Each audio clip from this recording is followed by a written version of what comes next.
시청자 여러분 안녕하십니까? 김신철 변호사입니다. 법원으로부터 지급명령이나 이행권고 결정을 받았을 경우에 이의가 있다면 반드시 이의 신청을 하셔야 합니다.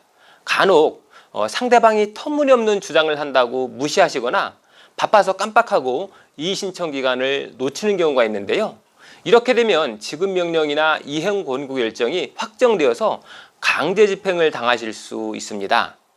오늘은 이 법원으로부터 지급명령이나 이행권고 결정 또는 소장을 송달받았을 경우에 대응하는 방법과 안타깝게도 대응을 제때 하지 못해서 확정되었을 때 그 구제 방법을 알아보겠습니다. 지급명령이라고 하는 것은 금전가치 일정한 수량의 지급을 목적으로 하는 청구의 경우에 채권자의 신청에 따라서 법원이 발하는 명령이고요. 이행권고 결정은 소액 사건에서 법원이 심리 없이 원고의 청구 그대로 이행을 권고하는 결정입니다. 그런데 이 지급명령과 이행권고 결정은 법원이 신청인의 말만 믿고 내어주는 재판이기 때문에 심리 기일을 따로 열어서 피고 측의 변론을 듣지 않습니다. 그러니까 신청인과 원고의 말만 듣고 명령을 내어주는 거죠. 그런데 이게 정식 재판도 없이 나온 명령이라고 무시하시면 절대 안 됩니다. 이 명령과 결정을 받고 2주, 그러니까 14일 이내에 이의 신청을 하지 않으시면 말 한 번 못 해보고 신청인이 청구한 그대로 재판이 확정이 됩니다. 최근 우리 사무실에 있었던 예를 한번 들어보겠습니다. 홍길동 씨가 장길산 씨로부터 5천만 원을 빌려서 사업을 시작했는데요. 다행히 홍길동 씨의 사업이 잘 돼서 돈을 현금으로 다 갚았습니다. 그러면 대여금 채권은 이 변제 행위로 그 즉시 소멸하게 되는 거죠. 자, 그런데 어느 날 홍길동 씨가 법원으로부터 지급명령이라 하는 문서를 하나 송달받게 됩니다. 그래서 그 내용을 펼쳐보니까 장길산 씨가 빌려준 돈 5천만 원을 갚으라 하는 그런 내용의 문서였습니다. 홍길동 씨가 너무 어이가 없어서 장길산 씨에게 야, 그때 내가 돈 다 갚았는데 이런 걸 왜 보내냐? 라고 따져 물으니 장길산 씨가 깜빡했다. 미안하다. 내가 신청을 취할 때니까 걱정하지 말고 당신 일 봐라. 라고 말을 합니다. 그래서 홍길동은 그 말을 철석같이 믿고 아무런 조치를 취하지 않은 겁니다. 자, 그런데 이 지급명령이 확정되니까 장길산 씨가 돌변합니다. 그래서 지급명령을 집행권원으로 해서 홍길동 씨 아파트와 예금에 압류하고 경매를 신청한 그런 사건입니다. 홍길동 씨가 지급명령에 대해서 아무런 대응을 하지 않았기 때문에 이미 다 변제가 끝났음에도 불구하고 홍길동 씨는 확정된 지급명령 때문에 5천만 원을 또다시 변제해야만 하는 그런 상황에 처하게 된 겁니다. 이게 말도 안 되는 얘기 같지만 실제로 이런 사건들이 많습니다. 그래서 법률 격언 중에 이런 말이 있습니다. 권리 위에 잠자는 자는 보호하지 않는다라는 그런 격언이 있습니다. 자, 그래서 법원에서 문서가 송달되었다 하는 경우에는 반드시 꼼꼼히 읽어보시고 거기에 맞는 적절한 대응을 하셔야만 하는 겁니다. 자, 그렇다면 금방 예에서 보신 바와 같이 홍길동 씨에 대한 지급명령이 확정되었다라고 한다면 홍길동 씨는 돈을 2번 변제해야 하는 걸까요?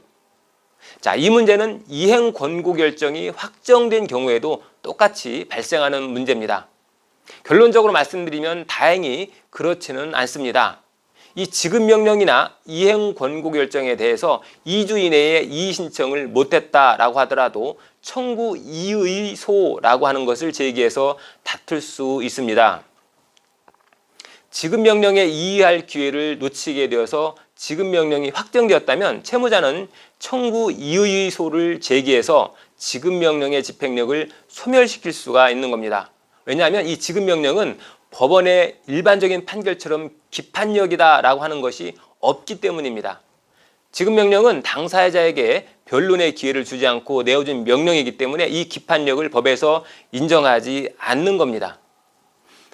또 채권자가 이 지급명령을 가지고 집행하는 강제 집행의 경우에도 집행정지를 신청해서 그 집행을 정지시킬 수가 있습니다. 다만 청구 이의의 소를 제기하면서 집행정지 신청을 하면 법원에서는 보증금을 공탁하는 조건으로 집행정지를 허락하는데요.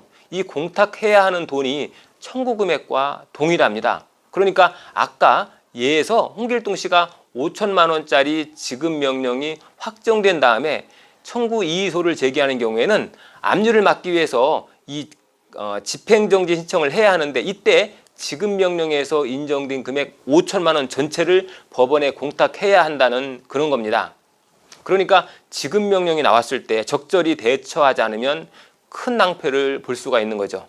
어찌되었든 이 지급 명령이나 이행 권고 결정은 이처럼 기판력이 없기 때문에 청구 이의소라는 소송을 통해서 확정된 명령과 결정의 집행력을 최종적으로 소멸시킬 수가 있는데요. 자, 그런데 만약 일반적인 민사소송을 통해서 판결이 확정된 경우다라고 하면 얘기가 전혀 달라집니다. 이 민사소송의 판결이 확정되면 기판력이다라고 하는 것이 발생을 해서 변론 종결 전의 사유로는 다시금 다투는 것이 불가능하게 됩니다. 예를 들어서 아까 예에서 홍길동 씨가 판결 전에 장길산에게 돈 5천만 원을 갚았다는 주장은 판결 전의 사유죠. 좀 더 정확히 말하면 변론 종결 전의 사유고요. 그렇기 때문에 이런 사유로는 판결이 확정된 후에는 다시는 다툴 수 없다는 얘기입니다. 그러니까 판결 전에 변제했다면 판결 전에 주장을 해야지 판결 후에는 다시금 주장하지 못한다는 그런 얘기입니다. 다만 이 판결이라 하더라도 법원을 속여서 확정 판결을 편취하는 경우에는 예외적으로 강제 집행이 권리남용이다라고 주장하면서 구제를 받을 수 있는데요. 판결을 편취한 후에 이를 집행하는 경우에는 권리를 남용한 것으로 봐서 청구 이의소송 제기가 예외적으로 허용이 됩니다. 자, 그렇지만 이 판결을 편취했다라고 하는 것과 권리를 남용했다라고 하는 것을 실제적으로 입증하는 것이 쉽지는 않겠죠. 그렇기 때문에 법원에서 지급명령이나 이행권고결정, 소장 같은 것이 날라오면 귀찮고 또 겁난다고 방치하지 마시고 적극적으로 대응을 하셔야 합니다. 오늘은 지급명령이나 이행권고결정 또는 소장을 송달받았을 경우에 대응하는 방법과 대응을 제때 하지 못해서 확정되었을 때 구제하는 방법을 알아봤습니다. 김신철 변호사였습니다. 감사합니다.